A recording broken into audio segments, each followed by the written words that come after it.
What is good, world? How are we doing, ladies and gents? We're back, baby. We're back, and we're ready to get back to it. A little more disciplined, a little more pleasure here from the fellas. This is the BCS After Hours. Just ZJ and Sach tonight rolling with you for that next commercial-free hour, baby. Sach, man, how are we feeling? Feeling good. It's good to be back.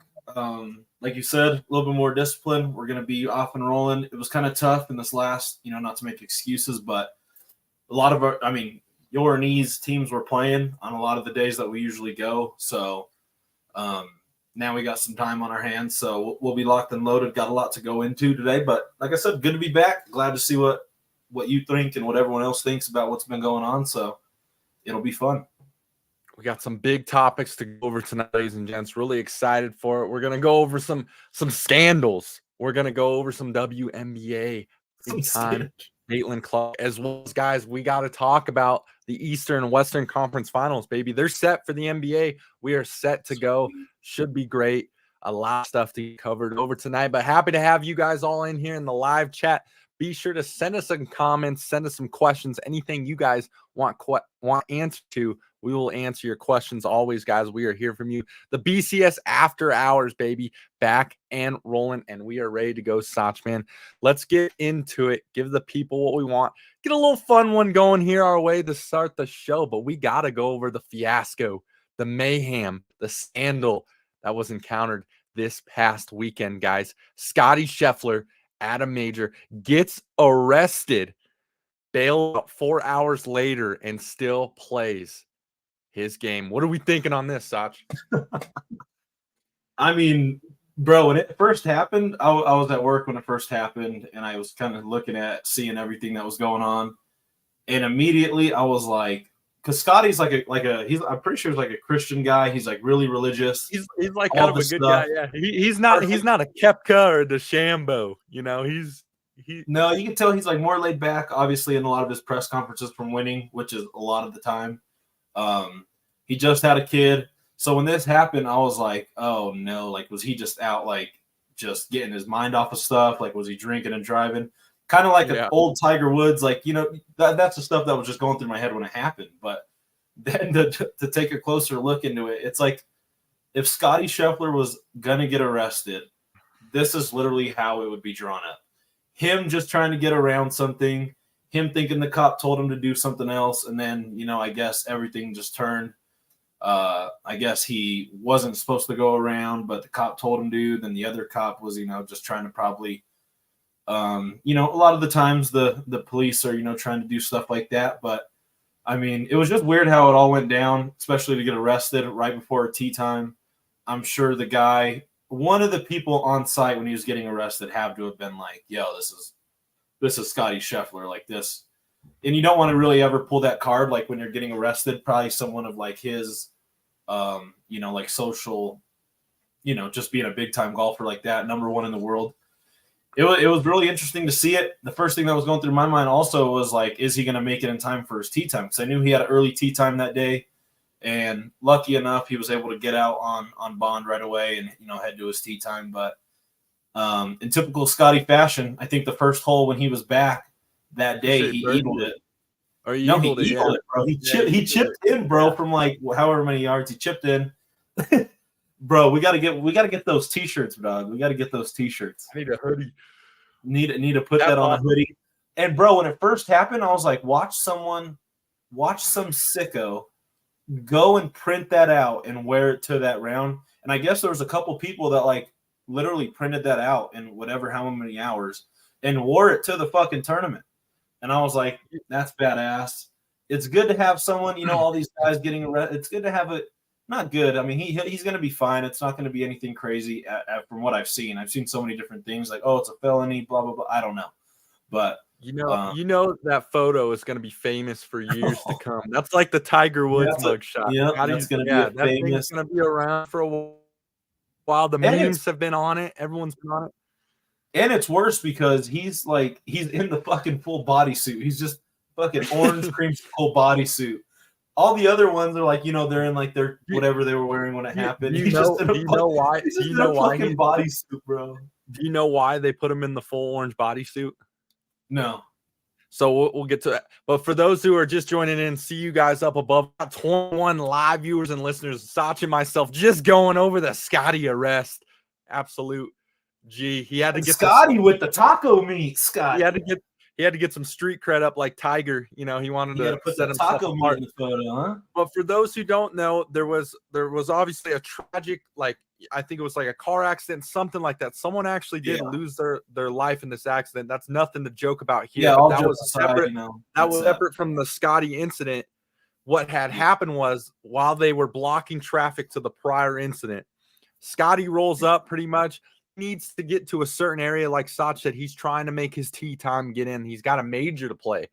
What ended up happening, I guess, was one officer said, hey, you know, you can go through this way and you can get in over here. But the other officer that was on the scene pretty much was yelling at him. He's like, hey, you can't go this way. What are you doing? Scottie apparently didn't hear him, didn't see him, kept going. The officer jumped on his car, jumped on his Swift. And Scottie was still driving, Sach. He was driving for another couple feet while the officer's like hanging on. He's like hanging on to the hood, right? And obviously he starts banging on the car and everything. The officer's frustrated, right? Dude's a police officer. He's like, what the hell are you doing? Bangs on the dude's window with his flashlight, I guess, gets the car door open and totally just drags Scottie out of there for the arrest and whatnot. Obviously was charged with like assault to an officer and everything that was happening and whatnot. Yeah. What happened, guys, ladies and gents? So he got arrested. You see the famous mug shot, ladies and gents. The reason why, Sach, he's wearing that. Normally, when you get a mug shot, you don't have the uniform on. You're in your normal clothes. Yeah. The reason he was not wearing that is because he had all his brand deals and everything on. Take a shot, you know, he's in his golf, he's about to go play a major, right? You can't. He's heading to the practice round. That's not a good look for the brands for the shot. So they put this man in the Guantanamo Bay. I mean, that is, oh my gosh. And then this is how you know you're rich, Sach. This is how you know you make very good money, when you can get bailed out and then 4 hours later you're back on the greens. You're back on those greens. Just bailed out like it was nothing. So we'll see what ends up happening. I'm sure, like Sach said, he's not like a Koepka or DeChambeau where these guys are just about to smoke or anything. He's honestly a really good guy.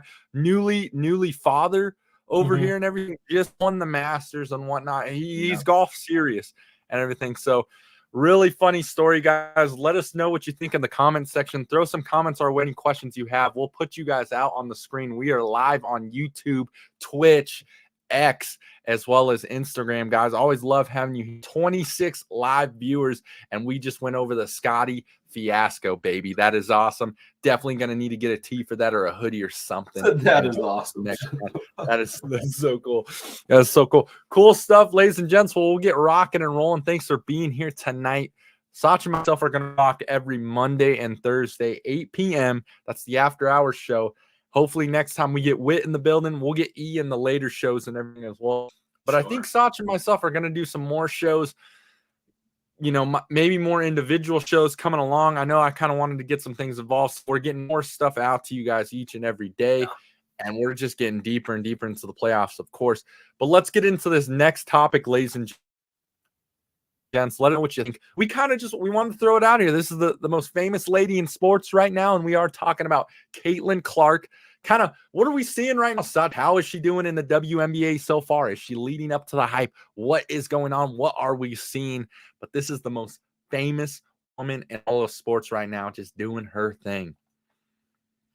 Obviously, Caitlyn Clark, like making that transition, no matter how pretty much good you are in a lot of these sports, you're not going to go out in the first couple of weeks and just start dominating like you did at the college level.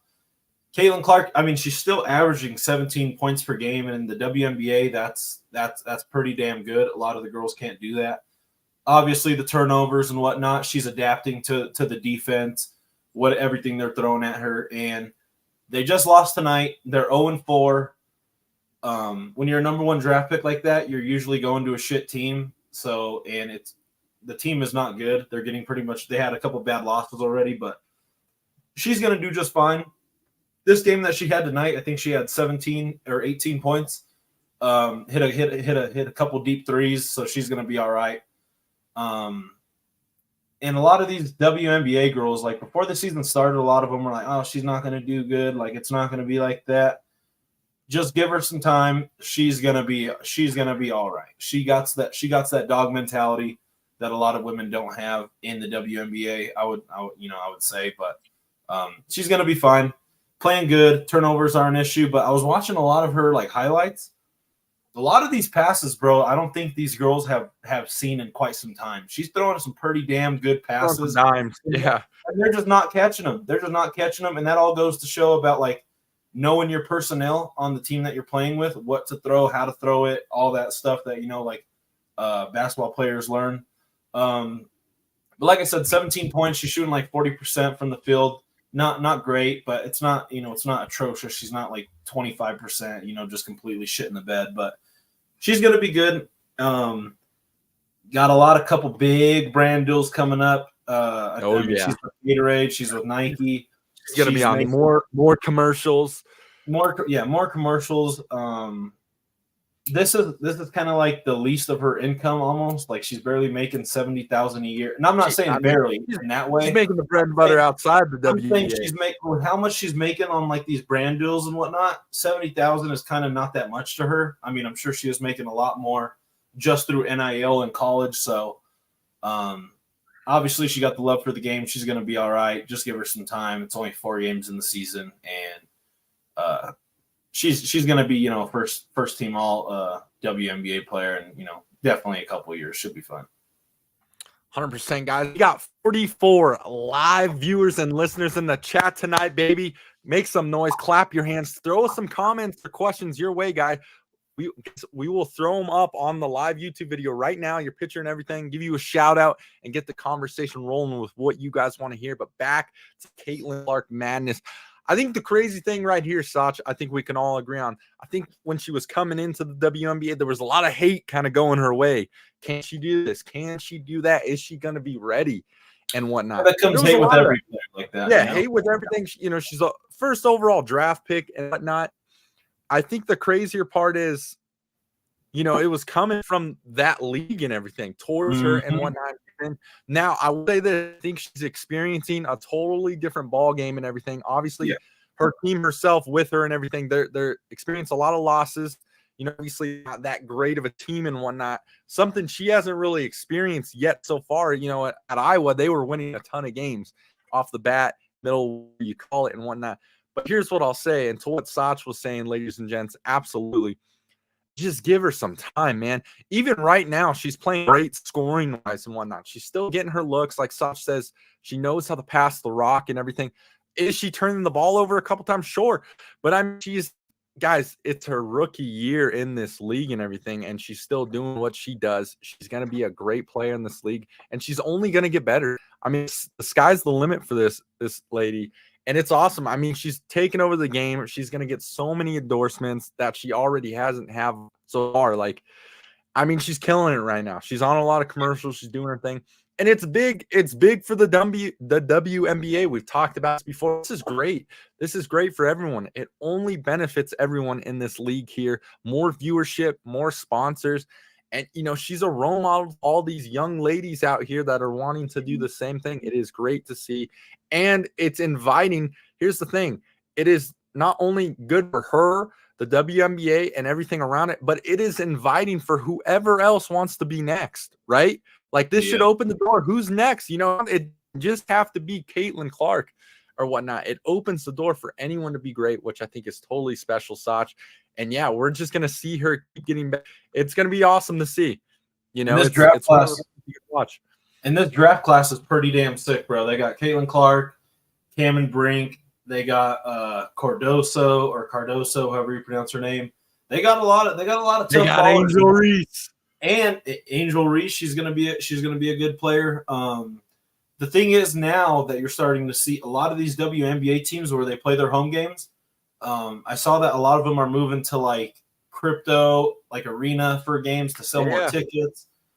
Caitlyn Clark, I think tickets on her debut wherever she was playing were like $200 or something like that, and then the next game was like $20. But I tell you what, Zeej, I'll tell you, and they're expanding the league. There's like 2 more teams coming into the league. The Golden State Warriors are getting a WNBA team, the Valkyrie, and then I think Toronto is getting a WNBA team. And I tell you what, they need to get a WNBA team out here in Denver, bro. How sick would that be to go, bro? I would go. That would be sick. I would look to go all the fucking time, bro. That would be so dope. That would be sick. But it's going to take time for the WNBA to get to that level. Obviously, I think people are starting to see the Denver basketball fan base, how crazy it could be. You throw a WNBA team in here, bro. There's no doubt in my mind that a lot of these people are going to go to the games. Bro, that'd be crazy. They'd be selling so many tickets. I would go to a game. I don't even go. I mean, obviously, WNBA is more attractive because you can go to a game for a lot less cheaper than the Nuggets who are NBA champions. A lot of these people, I would go to a lot more games. Sponsorships coming and everything. They're going to do a lot with this league. You know what I mean? It's still growing. That's the beauty. That's the beauty of. I think right now, I think, a lot of people, and obviously there was a lot of haters, Caitlyn coming into the league, everything. Besides that, it's the WNBA. They don't get a lot of viewership, watch a lot. But I think the beauty with anything, ladies and gents, and outside of sports as well, when you're in something that's just starting, it's just beginning, and you're in it at first, and then when that shit starts to grow and starts to expand, that's the beauty of it, baby, because you were there and you got to expand. It's like one of those stocks you're in finds or whatnot, and you're like, damn, this is crazy. And then a couple years later, it just blows up. You're in it so early right now. Enjoy the moment. Get to know it, right? This is going to be amazing to see with Caitlyn Clark and the WNBA in general. It's just going to keep growing, baby. And that's what, as a sport fan, that's what you should want. And like Sach said, especially with them bringing more WNBA teams to some of these cities and whatnot, that's awesome. That's sick. So cool stuff. Shout out Caitlyn Clark. She's going to keep doing her thing, guys. Give her the time because she's here. So just enjoy it. I don't know. And sorry to cut you off. I don't know if you heard the Las Vegas Aces. The city of Las Vegas is granting all 15 players or however many players they carry. All of them were awarded $100,000 just as a bonus, just because they won back-to-back. $100,000 each, bro. The city of Las Vegas gave them all $100,000, and that just goes to show how many people are actually paying attention to the WNBA. $100,000 is maybe double of some of these girls' salary in the league right now. All the lower end. So having people like that, support it and give them $100,000. I'm sure there's going to be a lot more people. Like, you don't think Steph and like the Warriors fan base and all the organizations. Bro, Steph's going to hook all those girls up fat. They're going to be Under Armour athletes. Like, it's just going to keep growing. So I'm glad to see it. It'll be good to have another source of, entertainment for sure. Like, you're going to have the WNBA. And then right when that's about to end, you're going to have the WNBA kicking off. So it's going to be fun. I'm excited to see it. And a lot of these young and upcoming girls are really going to start changing the game. So I'm ready for it. There we go, ladies and gents. Caitlyn Clark and the new era of the WNBA. Hop in now while you can. Enjoy it while this thing is just starting to kick off, guys. This is the Bet Champs After Hours, baby, and we are off and rolling.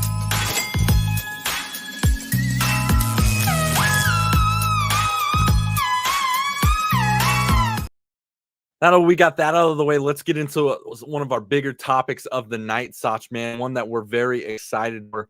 I know hopefully you guys throw some questions in the chat, guys. Let us know what you're feeling. But we have the Eastern and Western Conference Finals set, baby. We got Pacers, Celtics, and we got Timberwolves, Mavs. What are we looking forward to? What are we wanting to see? What players are we looking for? And what is that outcome that we want to see for that final matchup in the finals? Let's go, baby. We are here and it's ready to stay. And we have 66 live viewers and listeners, guys. Let us know how you're doing out there. Throw some questions, throw some comments out. We'll throw you up on the show, baby. Give you a shout out. Let us know what you want to hear tonight. But let's hop into this, Sach. Eastern and Western Conference Finals. What is going on to your head, baby? Well, I mean, I think it maybe kind of be a disservice to talk about, the last 2 Game 7s last night. I think we should maybe dive into those a little bit. And I mean, let's just dive into the Nuggets and Timberwolves. I think that's a good one to get started. And I'm not, it's frustrating when your team loses. No matter what sport it is, it sucks, it hurts, it pisses you off. I think moving forward, this might be the best thing that happened to the Nuggets because now they know, like, hey, we got to improve each year to keep winning. And as the as an NBA organization, it's hard to repeat when your team didn't really get better. And I think that's what the Nuggets are kind of like facing right now.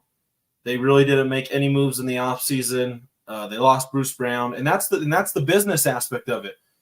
Anytime you win a championship, everyone's looking at those key players that helped you win to bring them over. The Pacers picked up Bruce Brown. Then they ended up getting rid of him.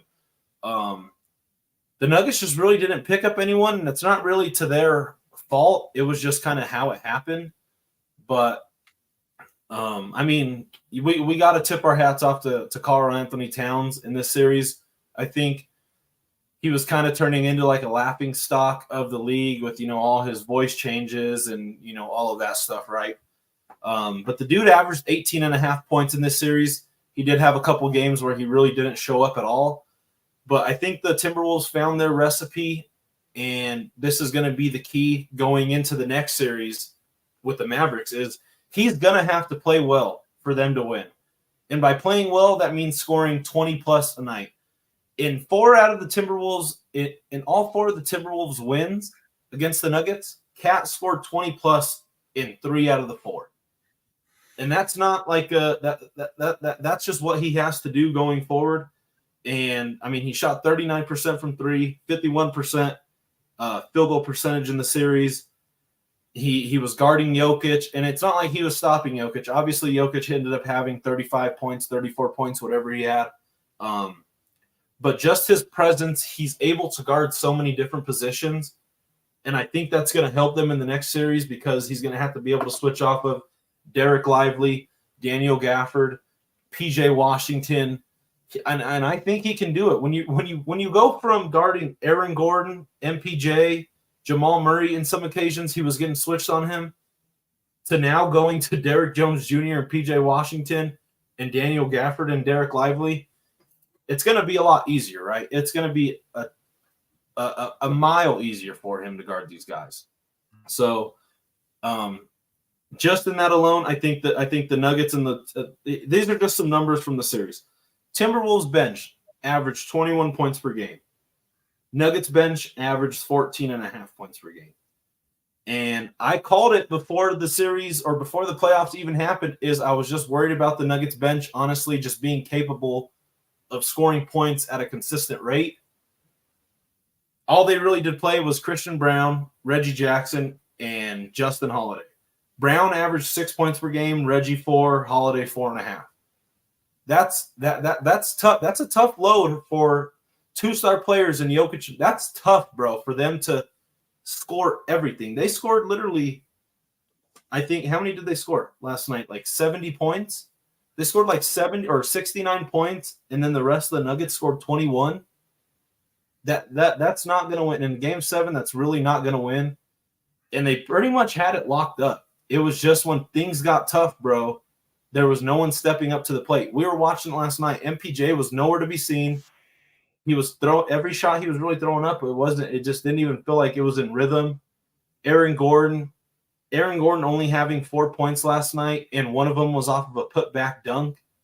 I mean, 2 points in really your whole offensive scheme. That's tough to see, but I think the Nuggets, I think this is going to be good for them moving forward. Obviously, they're a cream of the crop team no matter what. They're a top 4 team. They're not in the top 4, but they're a top 4 team. They would destroy the Pacers, and I think they would beat the Mavericks. I'm pretty positive they would beat the Mavericks. So you're looking at a top 2 to 3 team going in next year, and now they know that they have to improve. They're gonna figure it out to make their way back to the conference finals and possibly the NBA finals. That's no doubt in my mind. But I know Nuggets fans don't want to hear it, but I think that really was the best thing to happen for them. I really do, because I think they're going to get pieces. People are going to know that, hey, if I go to Denver, they need me. we have a legit shot at making it back. So nothing to really be. And I mean, bro, the last 6 years, there's been no repeat champions like at all. That's wild. It just goes to show how hard it is to win in this league. But I think it just came down to the Nuggets bench. Jokic and Murray, they still balled out. But, shout out to the Timberwolves. I think they shocked everyone. I'm not going to come up in here and say I knew the Timberwolves were going to win. I really didn't think they were going to win even before the series. But interesting to see what you think about that whole game and the series last night. 100%. Guys, 73 live viewers and listeners. Make some noise, baby. Happy to have you guys in here. We really appreciate it. Throw some comments or questions in the comment bar. We'll give you a shout out on the show. We'll put it up there, and we'll get the ball rolling with that conversation. Just to go back to what Sach said with everything that's going on. T-Wolves beat the Nuggets. Game 7. Nuggets up 20 after the half. Just you think it's locked. It's totally not. It goes to show the composure of this young Timberwolves team and what they are capable of doing. I think we need to just remember too, the GM of the Timberwolves was over with the Nuggets, as well as head coach Chris Finch over with the Nuggets, assistant coach over with the Nuggets. This team, this GM drafted Jokic, Murray, MPJ, and now he's over with the Minnesota Timberwolves. Just knowing the personnel over with the Denver Nuggets, this Timberwolves team was designed to beat and play with the Denver Nuggets, and that's exactly what they did. Let's not discredit that. Obviously, very upsetting, very mad. I mean, like Sach said, the game was pretty much locked for the Nuggets. They just needed to take care of what was going on. They just couldn't do it. Got flustered. Their bench was terrible. We played the Stars the whole game pretty much because there was no trust going over to the bench and whatnot. I truly believe that we will grow into this next year. And it just goes to show, though, as well, how tough this Western Conference is. This Western Conference for I would say the next 3 to 4 years is going to be pretty damn tough because all of these teams. I'm even going into next year, and the team that got knocked is the Oklahoma City Thunder. Mm-hmm. Those guys are going to get better. I'm telling you, those guys are going to be competing for a title and whatnot. This Western Conference is stacked. It's good. It's doing what they should. I have no problem with Anthony Edwards. I honestly really like him a lot. I love his fire, his play, and everything. So it's cool to see. Even though they did take down the Nuggets, I honestly think the Timberwolves could win it all this year. I really do. I think Absolutely. they have such a strong team. I think they're gonna beat the Mavs in 6. I really do. I think they're gonna outplay these guys. I don't know if the Mavs have the personnel for this. Obviously, they got Luka and Kyrie, but that's really it. That's really it on the consistent basis of it. This Timberwolves team, to what Sach said, just has a bench. They got so many great role players over here. Bro. So many great role players. And here's another thing we didn't mention, and I know we've poked fun at this guy as well. GM for the Timberwolves made that crazy-ass trade to start the season off to get Rudy Gobert. And everyone in the league, everyone, big heads, small heads, whatever, criticizing this man up the ass. He gave away so much to get Rudy Gobert, was getting so criticized. But that honestly was another missing piece to these guys just with their height and their physicality over on that team. And it really just goes to show the vision you have when you want to make a run here in the playoffs. It's just crazy. Like, we're obviously going to talk about the Eastern Conference, but still, just thinking about right now, this Western Conference is stacked, absolutely stacked, 100%. And even with the Mavs, you look at the Mavs are getting closer too. I don't think they're going to do much in this next year. I mean, all of these teams are just going to continue to grow and bring guys in. What we're looking at, so. We're really going to truly find out. Prediction-wise, though, Sach, we'll kind of do this real quick. Prediction-wise, kind of what do you got for this next series? Obviously, Mavs, T-Wolves. What are we looking at? Who are your key players in this next one? And what do you think the advantage is for each team? So my prediction this is my thought process. I'm looking at the Mavs right now. You can't really rely on any of their bench players to really go out and hoop night in and night out. Once again, like the Nuggets, They have a good starting five. It all meshes, but you're bringing in Tim Hardaway Jr., who is having a terrible season and not a very good postseason right now. You're bringing in Josh Green, who's an undersized guard who can't really shoot well. He's not a scorer. You're bringing in Jaden Hardy, who's a good player, but he's really young. And then you're bringing in Derek Lively, who is an athletic big, but he has no post moves. He's not going to be able to get the ball over Rudy Gobert. I can fucking tell you that right now. And Cat and Naz Reid. He ain't going to be able to do much. Daniel Gafford, another big that can't shoot, has a couple moves, but they're all pick and roll situations. This whole Timberwolves team is going to be able to switch damn near almost 1 through, or besides Mike Conley, 2 through 5. They're going to be able to switch everything. And they have a bench, which the Mavs, their bench it doesn't really add up to me. But the key factors in the series is going to have to be Karl Anthony Towns once again. He's going to have to be guarding a lot of these guys around the perimeter. And they're not as big. They're not really as big as the Nuggets. They might be more athletic because they have PJ Washington and Derrick Jones Jr. But I think my prediction is exactly like how you said. I think the T-Wolves win this one in 6. I don't think Luka and Kyrie are going to be able to get it done, just those two. If Jokic and Murray can't get it done, those two, they're not going to be able to get it done with those two. I promise you that. It's not going to happen. Mavs are going to lose in 6. They're going to realize that their bench is not as good as the Timberwolves bench. They can't bring in a Nickeil Alexander-Walker who can guard 1 through 4. They can't bring in Naz Reid who can guard and light you up for 20 points out of nowhere. 6th man of the year. They don't have 3 7-footers like the Wolves do with Gobert, Cat, and Naz Reid. I just think it's another recipe for disaster for the Mavs. They went to game 6 against the young Oklahoma City Thunder team. And I know the Wolves are like new to this technically, a lot of these players like being this far, but they're really not young guys. You got Rudy Gobert, who's a 4-time Defensive Player of the Year, been in the league for almost a decade. You got Cat, who's been in the league for about 8-9 years. Anthony Edwards, who is an absolute superstar, just like Luka and Kyrie. And then you have Mike Conley, who's another veteran guard. Like they're young to like the playoff atmosphere at this stage, but they're a bunch of vets. There are a bunch of vets over there. Nickeil Alexander-Walker off the bench. You can bring in, Slow-Mo off the bench. He's pretty solid. He can give you a couple points. I think they're going to have Luka and Kyrie in a body bag on defense. And Kyrie, bro, he's getting away with not scoring, but this series he cannot get away with scoring his fucking 10 to 15 points, bro. It works against the Thunder and PJ Washington going off, but we've been saying it all year. The Thunder are such a small team. They're so small.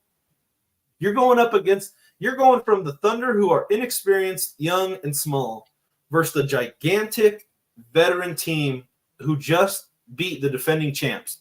It's a wrap in 6, or maybe even 5. It's going to be over quick. Yeah, I 100% agree with Sach, guys, on this one. I just don't see the series being as competitive as the Nuggets T-Wolves series, just for the simple factor alone of just the height difference and the physicality you have over there on the T-Wolves. I mean, they are truly just strong. And some of the guys over on the Mavs just aren't consistent enough.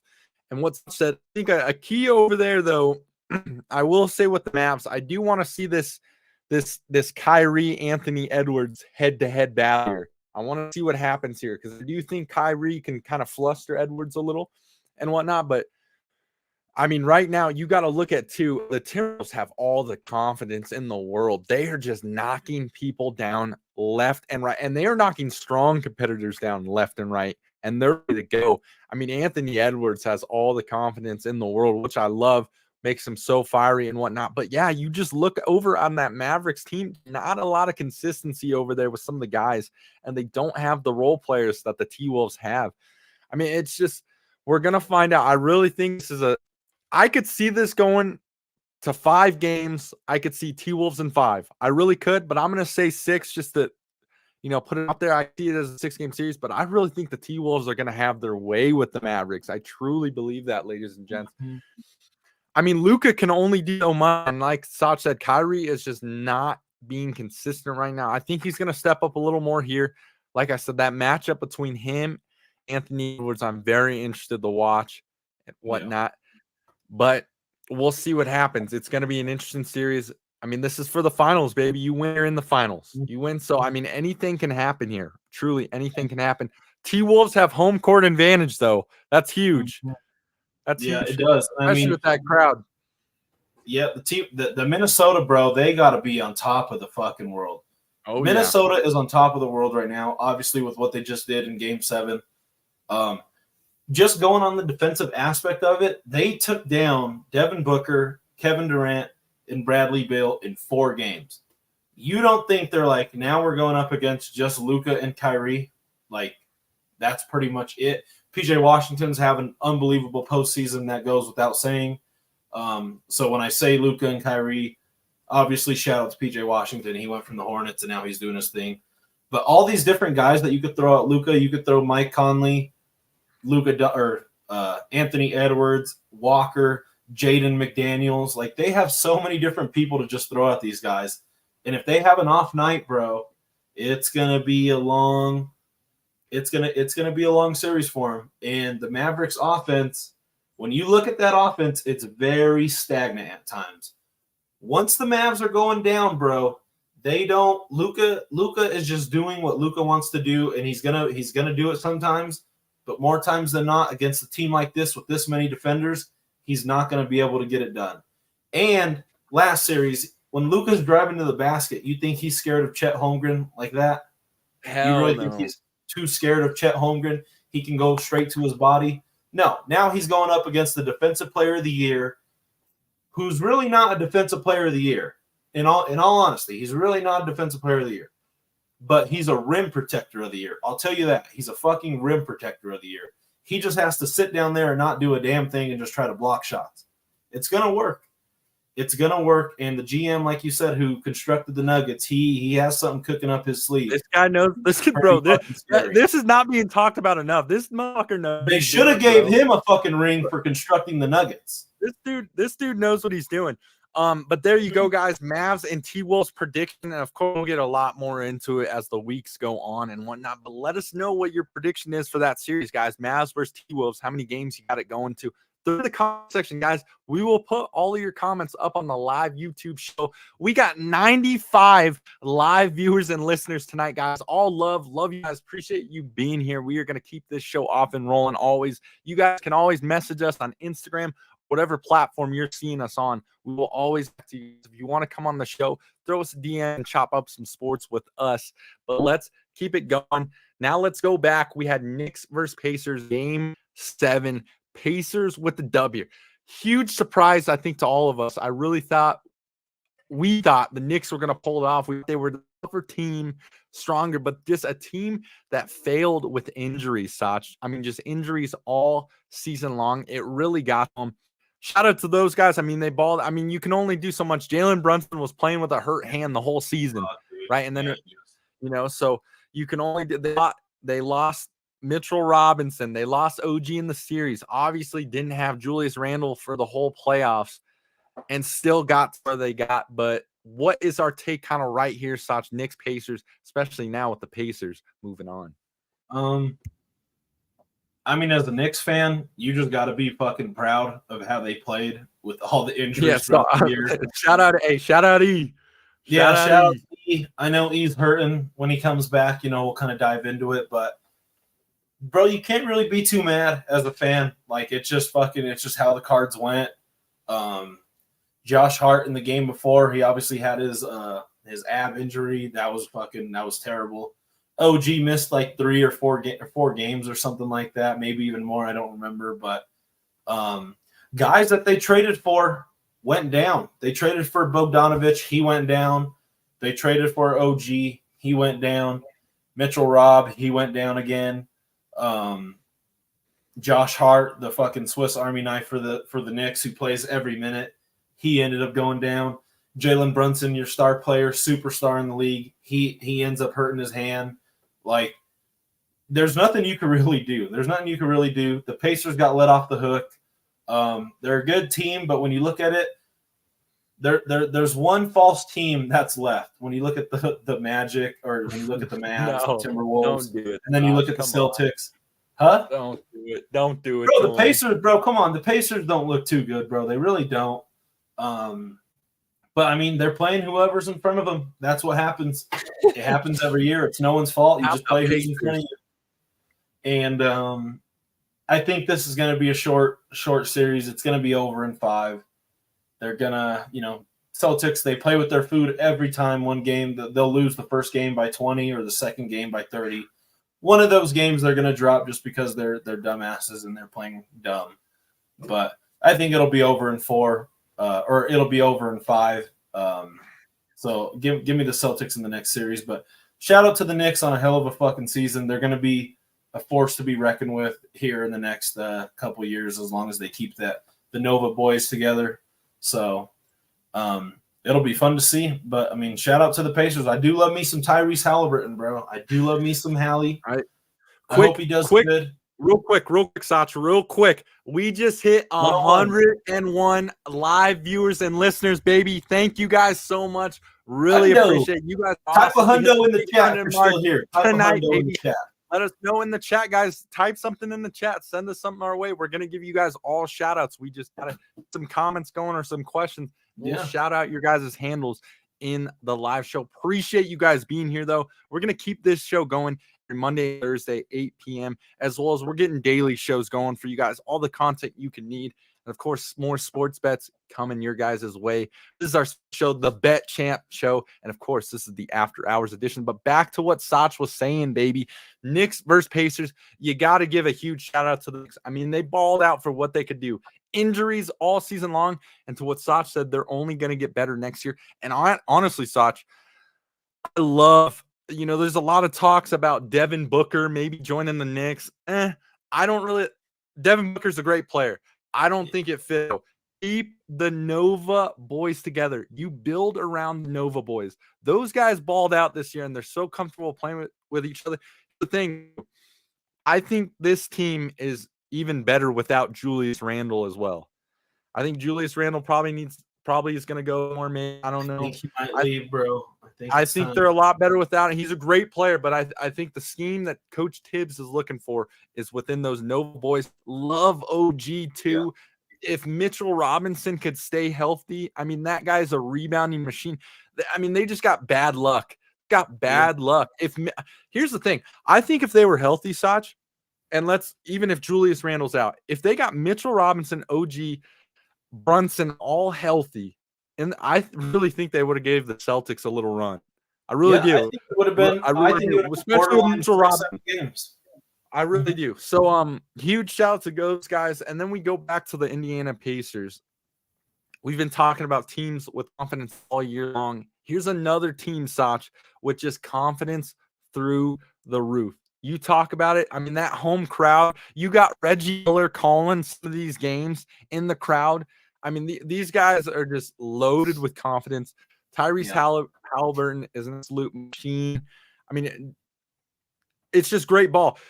And they're just – here's their strengths. And we've been talking about this all year long as well. They're just a fast-paced, speedy team. They will get you tired. They will keep you running. They're not the biggest team out there, which concerns going into this Celtics series. But we'll get into that right now, Sach. Celtics versus Pacers, Eastern Conference Finals. We're kind of seeing here your take, my take. What are you looking at? What's your prediction? Who are the players that you are looking at the most? And we'll give this one a go. Like I said, I kind of touched on it a little bit before. I'm going the Celtics in 5. Pacers, I just don't think they have it. I think they're going to be. I just don't think they have enough scoring for the Celtics. Celtics are a pretty good defensive team too, so that's part of the reason why. But that also goes along with the Celtics. They have anyone that can go off for 20 plus points in that starting 5. Drew Holiday can go off for 20 plus. It's not really his role, but he's very capable of doing it. We've seen it before. Derek White, who has had a fucking crazy. Derek White is the unsung hero. He's going ballistic. Then you got Jaylen Brown, you know that, and then Porzingis if he comes back. I honestly think you just sit him out until he's 100. Not even in this series, unless you go down like one game or something like that. Bring him back, but see how long you can go without him. Celtics should be able to get it done. If they do not, I think that's a big issue over there for the Celtics moving forward. But that's just a shot in the dark, I think, at this point. The X factor for the Celtics, I think, is going to be the guy that's been keeping them afloat, and that's going to be Derek White, an unbelievable defender. Guy's been scoring 20-plus in a lot of these games. Just pretty much the Swiss Army knife. Can switch pretty much 1 through 4. Can guard, block, pretty much do it all. But like that being said, it's going to rely on Tatum and Jaylen Brown. One of them is going to have to go nuts pretty much every game. People are ragging on Jason Tatum for not scoring this amount, not scoring that amount. Bro, it doesn't only count for scoring. Then even, I don't know what one of his teammates was like, like Tatum didn't shoot good, but he was making the right play, passing the ball, playing defense, blocking shots, getting steals, doing everything he needed to do for them to win.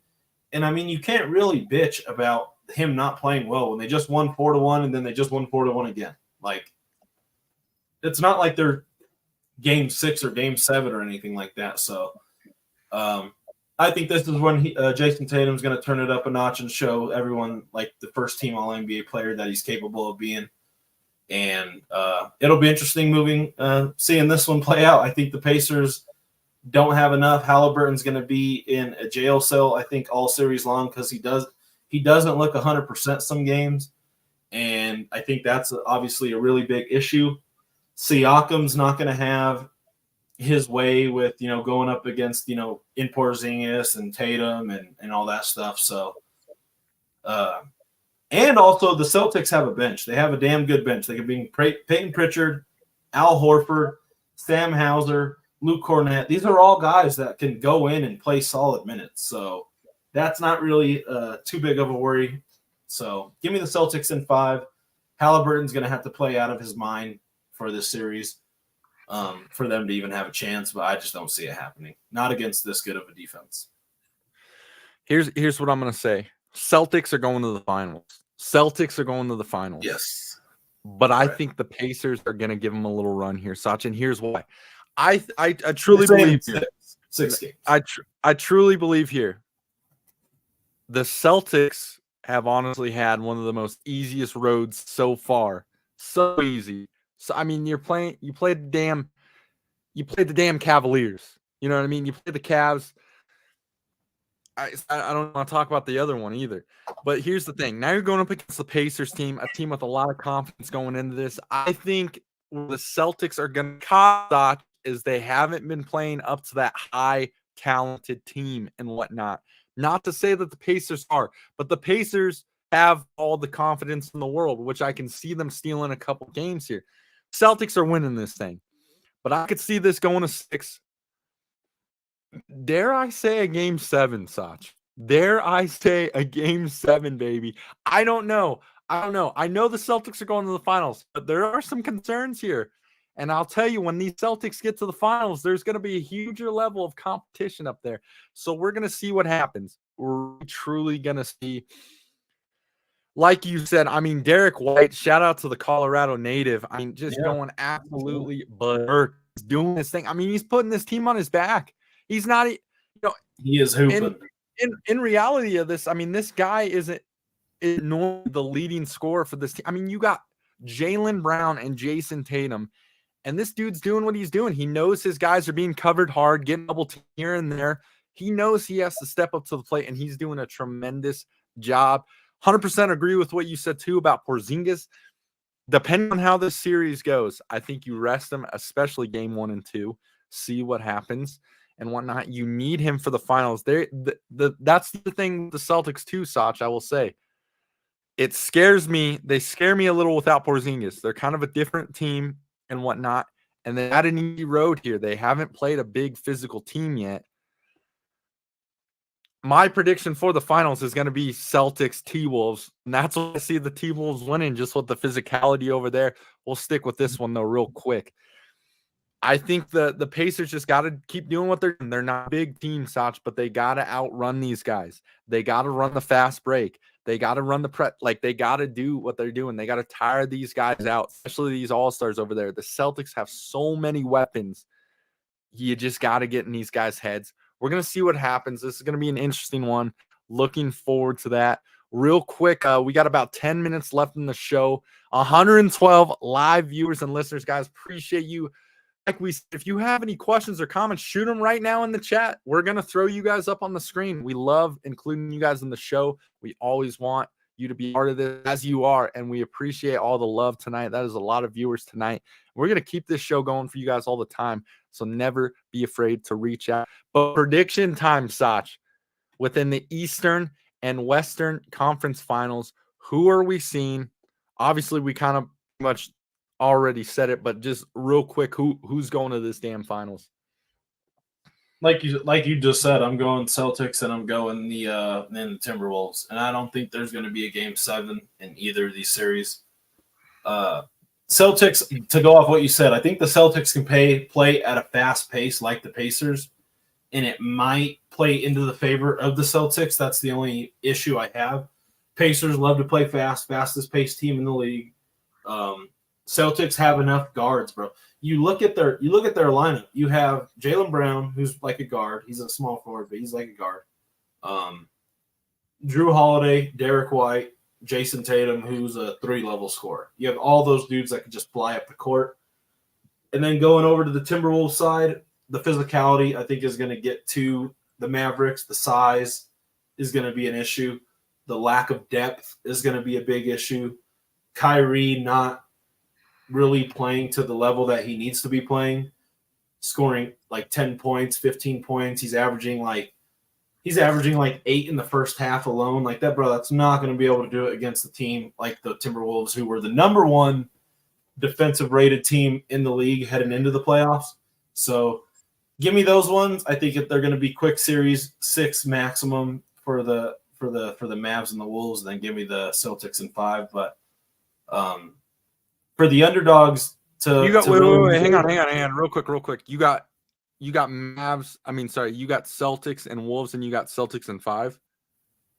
Yeah, is that what you said? You No, not against the Timberwolves. No, not against the Timberwolves. I was like, are you crazy? No. I was saying the Celtics in 5 against the Pacers. I got you. Yeah. Interesting spot, ladies and gents. Eastern and Western Conference Finals are upon us, guys. Teams are dropping like fly. Enjoy it while you can, because pretty soon here we're not going to have a whole lot of sports to be watching besides the MLB, especially with the NHL, and they're in their Eastern. They're in those finals as well. So yep. I got Celtics. I got T-Wolves in the finals, ladies, and no idea what just happened to Sach. No worries at all. I'll keep this thing rolling with you guys all night long. But I have the Celtics and the T-Wolves doing the thing. I really do. Yeah. And I have the T-Wolves taking it to the house. I have the T-Wolves winning the whole damn thing. I think it's the age of Anthony Edwards. I really do. Confidence goes a very far way. I've seen the Celtics in this position so many times and just not be able to capture it. And I really think their lack of competition over on their bracket is really going to get to them at some point in these playoffs. Ladies and gents, let us know in the comments. Send us some DMs. Who do you got winning the whole thing? And who do you like to compete against each other in NBA Finals? Off and rolling, guys. This is the Bet Champ Show after hours. Appreciate all you guys being here. All love, as always. 117 live viewers and listeners. We're going to be back on Thursday night, 8 p.m. But tune in the rest of the week. We're going to get some solo shows going, some talks going your guys' way. You guys are always welcome to join the show, comment into the show, send us some questions, and we're always going to throw you out into the show. You are as much a part of this as we are. We just love talking sports with you guys all here. But that'll do it for tonight's episode. But let's just do a quick wrap around the room. And it's me and Sach tonight. No Wit, no E. But of course, they'll be joining us again soon. We'll get the wit signal out there. Got the wit signal out there every once in a while, ladies and gents. Wit will be back in house at some time. And of course, the money man himself, E, will be with us again, guys, shortly. But Stoch, just to wrap the show, any closing remarks? A lot of interesting topics tonight, but what's on the kids' mind? What will dice out? What's on my mind is just whatever you put into the universe, and when you get ahead of yourself as a fan base on however good you may think you are, just always know that someone else is getting better. Someone else is putting in the work. Other people are trying to reach the mountaintop as much as you. So all of that, don't count your chickens before they hatch. That's the main thing that I'm thinking about when it comes to looking at a lot of these games. We got the Knicks fans that were, talking a lot of stuff. You had the Thunder fans that, like, none of that really means anything going into the playoffs. And I'm not really poking fun because I know it's like a tough topic right now. I know it just happened, but I think Nuggets fans got a big piece of humble pie on just because you have the best player and just because you have the best team from last year coming in. There's always a team that's coming ready and hungry, and I think that's what they ran into.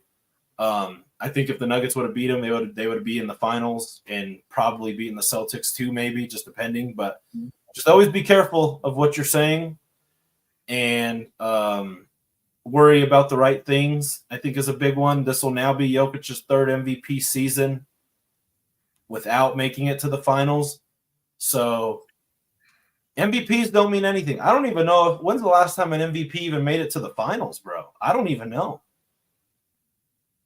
Like, when is the last MVP? Oh, yeah, I don't even know if there's been a MVP that made it to the finals besides maybe Giannis. But to all that, just be careful. Say the right things. Always just know that people are getting better. So that's my main spiel of tonight. That's what I'm on my mind. A lot of sports coming up. Football season is starting off. Their training camp, OTAs, whatever the hell you call them. So that's going to be interesting. Can't wait for football season. Yep. But let's enjoy this NBA Finals, the last couple rounds. And, it's good to be back. It's good to have 100+ people in here. That's never happened in the history of the show. So I appreciate everyone who stuck around and, tuned in. Always hit us up. Always let us know if you want to come on, shoot comments in. So it was good to be back. 100%. Ladies and gents, thank you for being here tonight. 119 live viewers and listeners. Love you guys. Always be kind to others. Enjoy sports. Enjoy the moment we're in right now, baby, because things are going to get bigger. Don't break the law and continue to do what you guys want to do. All love to you guys. We'll see you in the next episode. Appreciate you guys. Give us a follow on our social media accounts. Message us. Let us know. We're always going to respond to you guys, but we will catch you in the next episode, and that'll do it for tonight's show, baby. Peace.